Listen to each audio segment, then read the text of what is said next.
2018 সালের একাদশ জাতীয় সংসদ নির্বাচন সংশ্লিষ্ট নির্বাচন কমিশন আইনশৃঙ্খলা বাহিনী এবং প্রশাসনের কর্মকর্তাদের বিরুদ্ধে অনুসন্ধানের সিদ্ধান্ত নিয়েছে দুর্নীতি দমন কমিশন।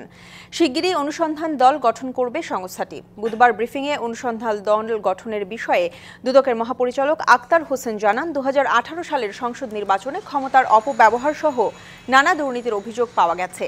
এসব অভিযোগ প্রাথমিকভাবে যাচাই করা হয়েছে। প্রাথমিক যাচাই শেষে নির্বাচনের সঙ্গে সংশ্লিষ্ট প্রশাসন, নির্বাচন কমিশন, পুলিশ, র্যাব ও অন্যান্য কর্মকর্তাদের বিরুদ্ধে অনুসন্ধানের সিদ্ধান্ত নেওয়া হয়েছে।